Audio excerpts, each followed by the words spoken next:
Macaulay द्वारा सुझाई गई शिक्षा पद्धति के प्रतिक्रिया स्वरूप राष्ट्रीय शिक्षा की नीति क्या होनी चाहिए, राष्ट्रीय शिक्षा कैसी होनी चाहिए, उसकी कार्यसूची क्या होनी चाहिए। कुछ लोगों ने तो ये कहा कि अंग्रेजों की शिक्षा जो है वो अच्छी है, ठीक है, हम उसके साथ रह सकते हैं। लेकिन दो लोग ऐसे थे यहां पर जो, हालांकि बहुत सारे लोग थे लेकिन हमें दो लोगों के बारे में पता करना है। एक तो रविंद्रनाथ टैगोर, जिनको गुरुदेव की उपाधि दी गई थी, रविंद्रनाथ टैगोर। दूसरे थे महात्मा गांधी, गांधी जी जिनको महात्मा कहते थे। इन दोनों ने कहा, ये दोनों जो है वो पश्चिमी शिक्षा की जो क्रिटिसाइज, आलोचना करते थे, पश्चिमी शिक्षा के विरुद्ध इनके विचार थे। तो इन्होंने कहा कि राष्ट्रीय शिक्षा का स्वरूप क्या होना चाहिए, कैसा होना चाहिए, इस पे कुछ विचार है जो आपके सिलेबस में दिए हैं, उस पर चर्चा करेंगे। सबसे पहले हम महात्मा गांधी की बात करते हैं। तो महात्मा गांधी के शिक्षा पर विचार है ना, महात्मा गांधी के विचार हम देख रहे थे। तो गांधी जी के विचार या गांधी जी के अनुसार महात्मा गांधी ने क्या कहा। सीधा प्रश्न आता है कि महात्मा गांधी जो है पश्चिमी शिक्षा से अगर सहमत थे या नहीं थे तो क्यों नहीं थे, उनके विचार बताइए। तो सबसे पहले उन्होंने कहा कि जो औपनिवेशिक शिक्षा है, औपनिवेशिक शिक्षा ने भारतीयों के मन में हीनता का बोध पैदा कर दिया है। अंग्रेजों ने जो शिक्षा दी है, बिल्कुल स्पष्ट रूप से आपको बताना है गांधी जी के अनुसार कि औपनिवेशिक शिक्षा मतलब जो अंग्रेजों ने शिक्षा दी है, जो स्वरूप बताया है, औपनिवेशिक शिक्षा ने भारतीयों के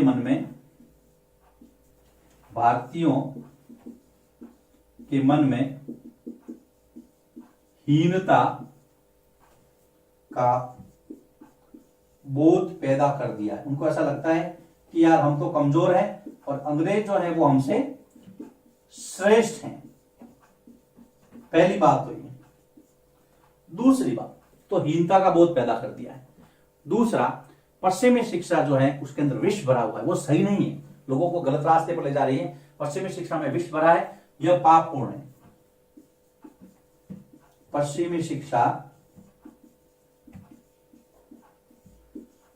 शिक्षा में विष भरा है, यह पापपूर्ण है। यह आपको लिखना है। गांधी जी के जो पाश्चात्य शिक्षा पर विचार जब आए, इसने भारतीयों को जो है वो अपाहिज बना दिया है। याद रखना, इसने भारतीयों को अपाहिज बना दिया है। अपाहिज का मतलब ऐसा नहीं कि उनके कोई अंग भंग हो गए हैं, लेकिन वो खुद के अनुसार नहीं सोचते हैं। याद रखना, इसने भारतीयों को अपाहिज बना दिया, ये आपको लिखना है। इसने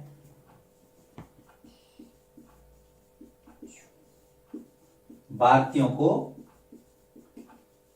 अपाहिज बना दिया है। आगे चलते हैं, गांधी जी और क्या कहते हैं और उनके क्या विचार है। तीसरा, आगे उन्होंने कहा कि शिक्षा कैसी होनी चाहिए। शिक्षा ऐसी होनी चाहिए जो भारतीयों के भीतर तो प्रतिष्ठा और स्वाभिमान का भाव पैदा करे।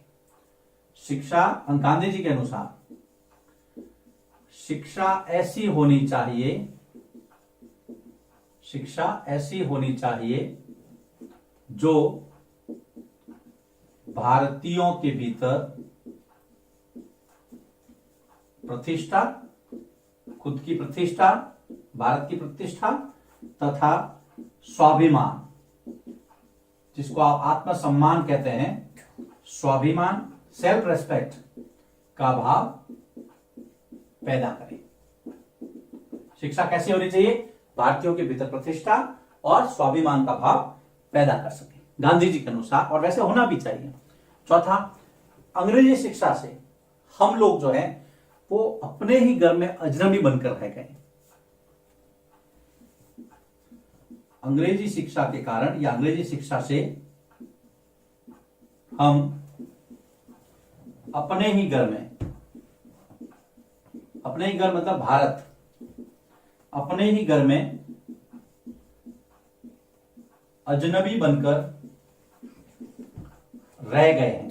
अंग्रेज, इसका मतलब सार में यह है कि गांधी जी चाहते कि पश्चिमी शिक्षा के साथ हमारा कोई तालमेल नहीं है, हमें जो है वो भारतीय शिक्षा, व्यवहारिक शिक्षा है, उस पर जोर देना चाहिए। और क्या कहते हैं कि पश्चिमी शिक्षा मौखिक ज्ञान की बजाय केवल पढ़ने लिखने पर केंद्रित है, किताबी ज्ञान पर आधारित है। पश्चिमी शिक्षा मौखिक ज्ञान की बजाय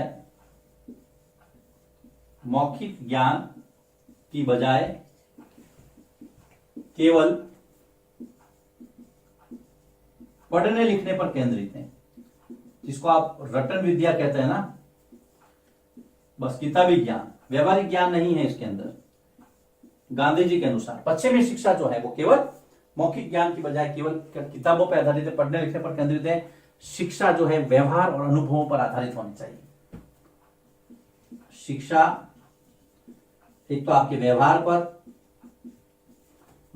अनुभवों पर आधारित होनी चाहिए। उनका कहना था कितना भी पढ़ा लिखा आदमी ज्यादा है और अगर अपने परिवार का सम्मान नहीं करता है, समाज के अंदर मदद नहीं करता है, तो क्या मतलब, उसके व्यवहार से शिक्षा झलकनी चाहिए। तो शिक्षा व्यवहार और अनुभवों पर आधारित होनी चाहिए, ये उन्होंने मुख्य रूप से बताया, अनुभवों पर आधारित होनी चाहिए। आगे बढ़ते हैं, और क्या कहा गांधी जी ने? इसके आगे गांधी जी कहते हैं कि शिक्षा से व्यक्ति का दिमाग और आत्मा विकसित होनी चाहिए। शिक्षा से व्यक्ति का एक तो दिमाग और दूसरा है जो आत्मा, दोनों विकसित होनी चाहिए। केवल दिमाग से ही नहीं, मन से भी आदमी साफ हो जाना चाहिए।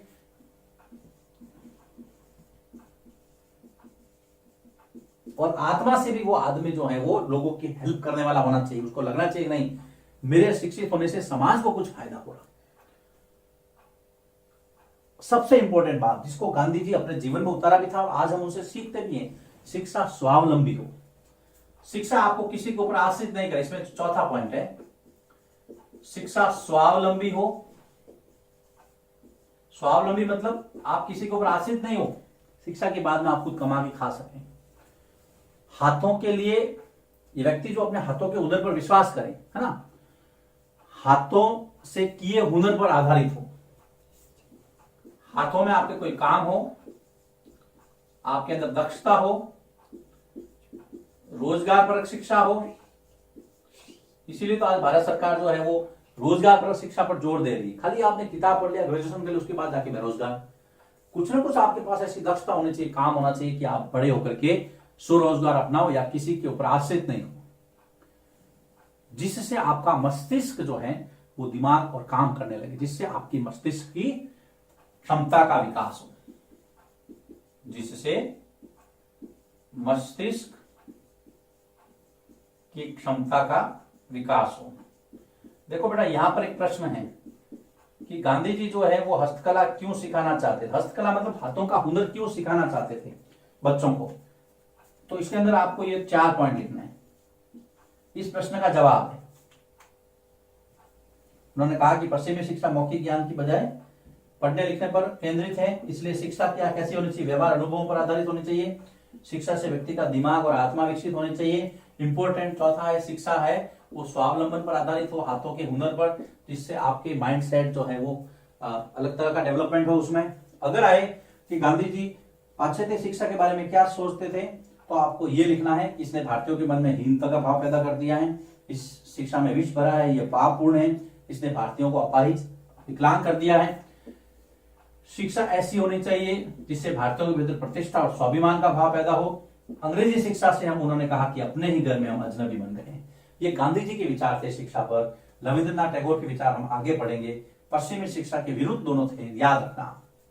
हम पढ़ रहे हैं राष्ट्रीय शिक्षा की कार्यसूची। तो ये गांधी जी का जो जितना आपके सिलेबस में दिया था इस चैप्टर में, उतना हमने कर दिया है। अब हम आगे बढ़ते हैं, रविंद्रनाथ टैगोर इस बारे में क्या सोचते थे। लिखिए इसको, फिर मैं आगे बढ़ता हूँ। गांधी जी के बाद में अब हम बात करते हैं रविंद्रनाथ टैगोर की, जिनको गुरुदेव का टाइटल दिया गया।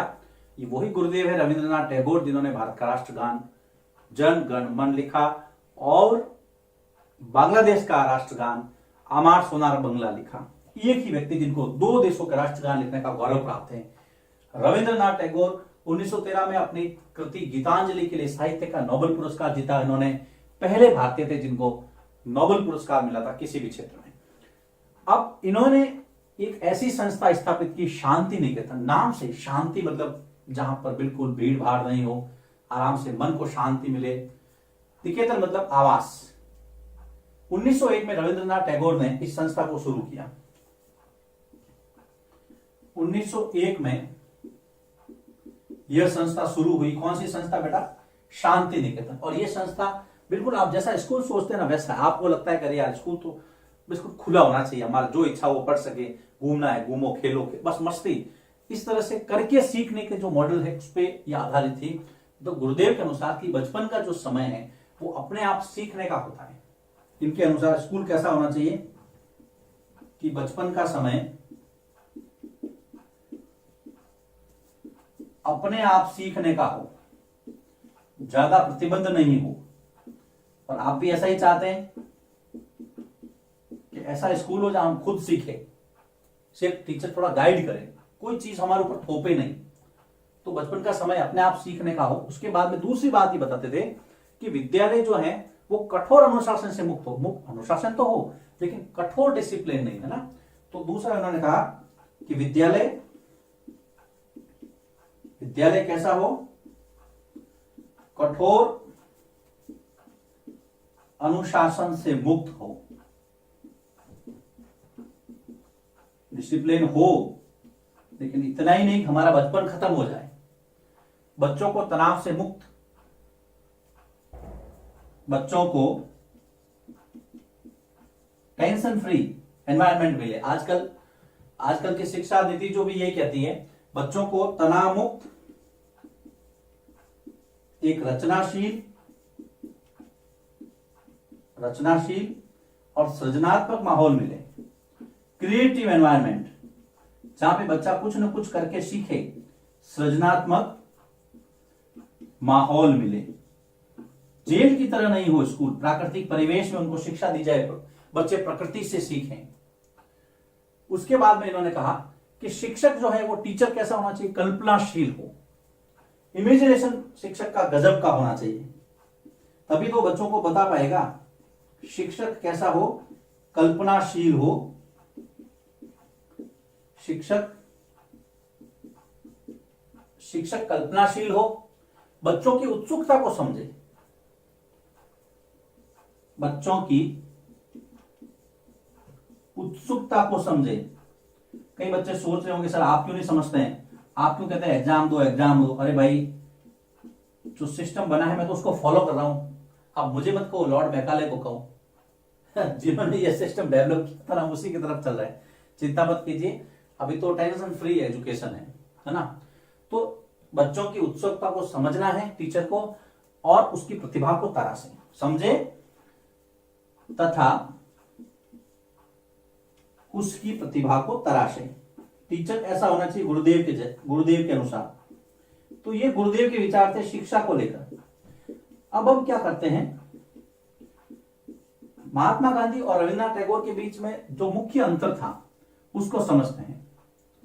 ये टैगोर और ये गांधी, दोनों के विचारों में क्या अंतर था शिक्षा को लेकर के।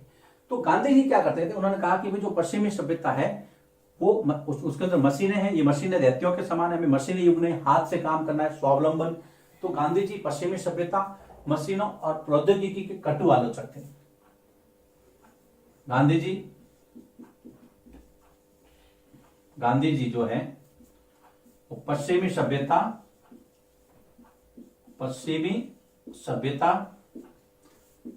मशीनों के तथा जो टेक्नोलॉजी है, प्रौद्योगिकी, टेक्नोलॉजी के कटु आलोचक थे। लेकिन गुरुदेव ऐसे नहीं थे। गुरुदेव ने कहा कि हाँ पश्चिमी सभ्यता कई मायनों में खराब हो सकती है, लेकिन कुछ बातें उनके अंदर भी अच्छी है, तो हमें उनको ग्रहण करना है। तो टैगोर ने क्या किया, भारतीय परंपरा और पश्चिम के श्रेष्ठ तत्वों का मिश्रण चाहते। टैगोर भारतीय परंपरा तथा पश्चिम के श्रेष्ठ तत्वों का, दोनों में जो अच्छी अच्छी चीजें हैं, श्रेष्ठ तत्वों का मिश्रण चाहते थे। कौन? रविंद्रनाथ टैगोर मिश्रण चाहते थे। राइटिंग इतनी अच्छी नहीं बेटा जितनी आपकी है, कोशिश कर रहा हूं ठीक ठाक लिखने की। फिर उन्होंने क्या किया, इसीलिए इसी सिद्धांत पर चलते हुए मैं यहां गांधी जी को स्टॉप कर रहा हूं, गुरुदेव कंटिन्यू रहेंगे, ये पहला है। दूसरा, उन्होंने शांति निकेतन में क्या किया, शांति निकेतन में उन्होंने कला, संगीत तथा नृत्य के साथ साथ डांस, है ना, आर्ट म्यूजिक और डांस के साथ साथ कला, संगीत तथा नृत्य के साथ साथ साइंस और टेक्नोलॉजी, विज्ञान व प्रौद्योगिकी की शिक्षा पर भी जोर दिया। साथ साथ विज्ञान तथा प्रौद्योगिकी की शिक्षा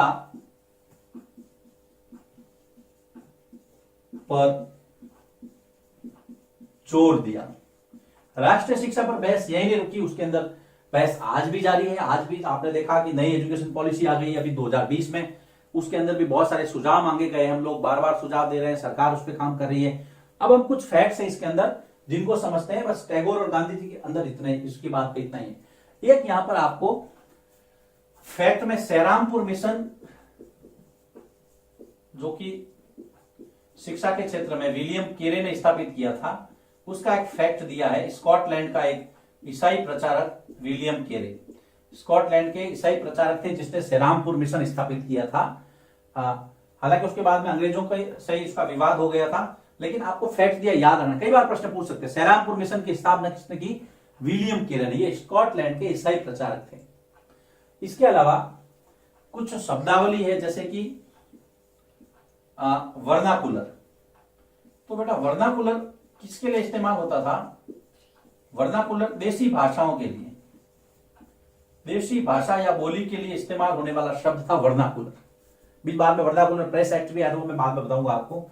लेकिन वर्नाकुलर जिसके लिए यूज हुआ, देशी भाषाओं के लिए, अंग्रेजी के लिए नहीं, जो लोकल आपके लैंग्वेजेस थी, जिसमें फारसी थी, अरबी थी, हिंदी थी, आपके लोकल, जैसे मान लीजिए कि अगर मैं मारवाड़ी की बात करूं, गुजराती की बात करूं, ये जो लोकल, अभी तो गुजराती जैसे मान लो 22 भाषाओं में है, लेकिन उस समय की बात, तो वर्नाकुलर क्या है, स्थानीय लोग जो भाषाएं और बोलियां बोलते थे उनके लिए वर्नाकुलर शब्द का इस्तेमाल किया गया। फिर एक शब्द है मुंशी। अब मुंशी के अंदर उस समय इस्तेमाल किया गया कि जो व्यक्ति फारसी भाषा, फारसी पढ़ना, लिखना और पढ़ाना जानता हो, उसको कहा गया मुंशी। याद रखना, मुंशी किसको कहा गया उस समय, जो व्यक्ति फारसी भाषा पढ़ना जानता हो, लिखना जानता हो, दूसरों को पढ़ाना जानता हो, उसको कहा गया मुंशी। वर्नाकुलर स्थानीय भाषा या बोली के इसलिए इस्तेमाल शब्द था। फिर आया आपके एक मदरसा, एक मदरसा, हाँ मदरसा, मदरसा एक फारसी भाषा का शब्द है, मदरसा फारसी भाषा का शब्द है। फारसी भाषा में, फारसी भाषा का शब्द सीखने के लिए जगह, जो सीखने की जगह है उसको कहा गया मदरसा। फिर बाद में वो स्कूल हो गया। मदरसा आजकल हम जैसे मान लीजिए इस्लाम धर्म के अंदर जो मदरसे चलते हैं उनको सीखने के, उनके स्कूल है वो, तो मदरसा वास्तव में फारसी भाषा का शब्द है। तो देखिए मुंशी हो गया, वर्नाकुलर हो गया। फिर प्राच्यवादी तो मैंने आपको पहले बताया था। एक व्यक्ति जिसने कलकत्ता मदरसा की स्थापना में अहम योगदान दिया था, वॉरेन हेस्टिंग्स, वो भी प्राच्यवादी थे, उनको आप याद रखना। प्राच्यवादियों की लिस्ट में उनका भी नाम शामिल कर सकते हैं और करना है। मदरसा सीखने का स्थान, फारसी में इसको मदरसा कहते हैं। अब देखिए वापिस मैं इसको एक बार बता देता हूं आपको। प्रश्न आता है शांति निकेतन की स्थापना किसने की, रविंद्रनाथ टैगोर ने। कब की, 1901 में। कहा की, कलकत्ता से 100 किलोमीटर दूर, याद रखना, कलकत्ता से कितना दूर था, 100 किलोमीटर। फिर कुछ उनके विचार थे कि बचपन का समय सीखने का होता है, इसलिए आपको ध्यान देना चाहिए, विद्यालय में कठोर अनुशासन नहीं होना चाहिए, है ना, तनाव से मुक्त होना चाहिए, रचनाशील हो, सृजनात्मकता का माहौल होना चाहिए, बच्चा अक्सर करके सीखे, टीचर भी जो है वो कल्पनाशील होना चाहिए, बच्चों को उत्सुकता को आगे बढ़ाने वाला होना चाहिए, प्रतिभा को तराशने वाला होना चाहिए। फिर हमने देखा टैगोर और गांधी जी में अंतर। तो गांधी जी ने एक बार तो कह दिया भाई मशीनें और प्रौद्योगिकी नहीं चलेगी, लेकिन आज के जमाने में ये संभव नहीं है, सारा कुछ टेक्नोलॉजी पर ही है। तो उस समय की बात थी। टैगोर ने कहा कि नहीं, दोनों का जो श्रेष्ठ तत्व है उसका मिश्रण मैं चाहता हूं, इसलिए उन्होंने शांति निकेतन में संगीत, नृत्य और कला के साथ साथ विज्ञान प्रौद्योगिकी पर भी जोर दिया। उसके बाद में कुछ फैक्ट्स थे। सैरामपुर मिशन की स्थापना की विलियम कैरे ने, ये स्कॉटलैंड का रहने वाला था। वर्नाकुलर का मतलब देसी भाषा, मुंशी जो फारसी को पढ़ना लिखना और पढ़ाना जानता हो भाषा को। मदरसा क्या है? मदरसा फारसी भाषा का शब्द है, सीखने के स्थान को मदरसा कहते हैं। ये था चैप्टर आपके देसी जनता को सभ्य बनाना, राष्ट्र को शिक्षित करना। मैं समझता हूं आपको बहुत अच्छा लगा होगा। फिर भी यदि आपको डाउट्स हैं तो मेरे लिए व्हाट्सएप और टेलीग्राम पे आप मैसेज कर सकते हैं। यूट्यूब पर आप इसकी वीडियो ज्यादा से ज्यादा बच्चों को शेयर करें। मैं इतने वीडियो बना पा रहा हूं उसका एक ही कारण है, आप लोगों की ओर से बहुत अच्छा रिस्पॉन्स मिल रहा है। लेकिन इसको रोकना नहीं है, इसको आगे बढ़ाना है। जल्द ही हम एक नए चैप्टर के साथ आपसे फिर मिलेंगे।